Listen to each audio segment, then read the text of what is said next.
नौका से उठती जल हिलोर, हिल पड़ते नभ के ओर छोर।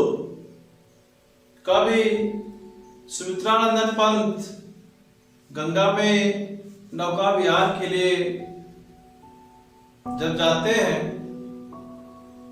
तो उस समय गंगा का जल कितना सुंदर, कितना मनोरम प्रतीत होता है, उसका वर्णन करते हुए कवि कह रहे हैं कि नौका से उठती जल हिलोर। कवि पंत कह रहे हैं कि गंगा का जल शांत है और उस शांत जल में नाव के चलने से गंगा के जल में जो हिलोरें उठती हैं, जो लहरें उठती हैं, उन लहरों में आकाश का ओर छोर हिलता हुआ दिखलाई पड़ता है। विस्फारित नयनों से निश्चल, तो गंगा के शांत और दर्पण रूपी स्वच्छ जल में जब तारों भरे आकाश की परछाई दिखलाई पड़ती है तो तारों भरे आकाश के प्रतिबिंब को देखकर ऐसा प्रतीत होता है कि मानो वे तारे गंगा के अंतभाग को, गंगा के अंदर के भाग को अपने प्रकाश से आलोकित कर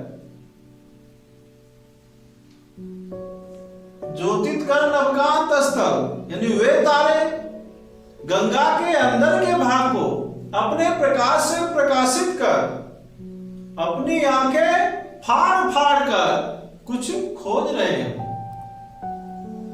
विस्फारित नयनों से निश्चल कुछ खोज रहे चल तारक दल, ज्योतित कर नभकांत स्थल। क्योंकि तारों भरे आकाश की परछाई गंगा जल में पड़ रही है, तो आकाश की परछाई को देखकर ऐसा लग रहा है कि वे तारे गंगा के अंदर के भाग को अपने ही प्रकाश से प्रकाशित करके विस्फारित नयनों से अपनी आंखें फाड़ फाड़ कर कुछ खोज रहे हैं। जिनके लघु दीपों को, तो तारों रूपी लघु दीपों को गंगा की चपल लहरें अपने आंचल की ओट करके इधर उधर फिरती हुई दिखलाई पड़ रही है। सामने शुक्र की छवि झलमल, कवि पंत कह रहे हैं कि सामने ही शुक्र तारा झिलमिलाता हुआ दिखलाई पड़ रहा है, जिसका बिंब गंगा के जल में झलकता हुआ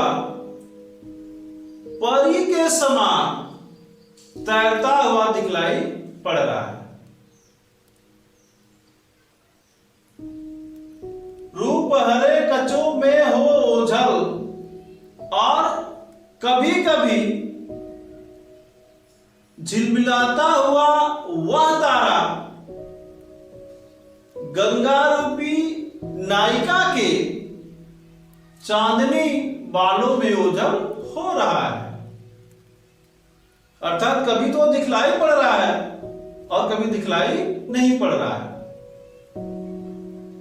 लहरों के घूंघट से झुक झुक दसवीं काश निज तिरक मुख, दिखलाता मुग्धा सारूप रूप। बड़ी सुंदर पंक्तियां हैं। पंत जी कह रहे हैं कि जिस तरह से अपने यौवन से अनभिज्ञ कोई सुंदर युवती अपने शशिमुख को, अपने चंद्रमुख को एक क्षण के लिए तो दिखाती है और दूसरे ही क्षण उसे घूंघट में छिपा लेती है, वैसे ही 10वीं का चंद्रमा अपने टेढ़े मुख को एक क्षण के लिए तो दिखा रहा है, दूसरे ही क्षण आंखें से ओझल हो रहा है। कहने का आशय है कि 10वीं का चंद्रमा गंगा में उठने वाली लहरों के कारण अपने टेढ़े मुख को एक समय तो दिखा रहा है और दूसरे ही क्षण हमारी आंखों से ओझल हो रहा है। एक बार फिर देखेंगे कि नौका से उठती जल हिलोर, हिल पड़ते नभ के और छोर। कवि पंत कह रहे हैं कि गंगा का जल शांत है और उस शांत जल में नौका के चलने से, नाव के चलने से जो हिलोरें उठ रही हैं, उन हिलोरों में यह आकाश यानी इस आकाश का और छोर हिलता हुआ दिखलाई पड़ रहा है। चूंकि तारों भरा आकाश, तारों भरे आकाश की परछाई गंगा के शांत जल में पड़ रही है, तो उस परछाई को देखकर, उस छाया को देखकर ऐसा लग रहा है, ऐसा प्रतीत हो रहा है कि मानो वे तारे गंगा के अंदर के भाग को अपने ही प्रकाश से प्रकाशित करके विस्फारित नयनों से यानी अपनी आंखें फाड़ फाड़ कर कुछ खोज रहे हैं। सामने जिनके लग दीपों को चंचल अंचल की ओट किए अविरल, फिरती लहरें लुक छिप पल पल। कुन तारों रूपी लग दीपों को गंगा की चंचल लहरें अपने अंचल, अपने आंचल की ओट करके इधर उधर घूमती फिरती दिखलाई पड़ रही है। सामने शुक्र की छवि झलमल। कवि पंत कह रहे हैं कि सामने ही शुक्र तारा झिलमिलाता हुआ दिखलाई पड़ रहा है, जिसकी छाया गंगा के जल में ऐसी प्रतीत हो रही है, तैरती परी सी यानी परी के समान तैरती हुई सी दिखलाई पड़ रही है। रूप हरे कचों में हो ओझल, और शुक्र की वह छाया यानी गंगा जल में पड़ने वाली वह छाया लहरों के कारण एक समय के लिए तो दिखलाई पड़ रही है, दूसरे ही क्षण गंगा रूपी नायिका के बालों में ओझल हो रही है।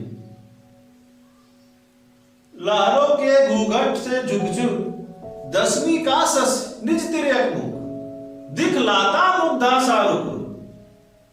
दिखलाता मुग्धा सा मुग्धा नायिका जिस तरह से अपने यौवन से अनभिज्ञ कोई सुंदर नायिका, कोई सुंदर युवती अपने मुखड़े को, अपने चंद्रमुख को कभी तो दिखा देती है यानी घूंघट हटा देती है तो उसका मुख दिखलाई पड़ने लगता है, दूसरे ही क्षण वह घूंघट गिरा देती है यानी अपने चंद्रमुख को घूंघट में छिपा लेती है तो उसका चंद्रमुख दिखलाई नहीं पड़ता है।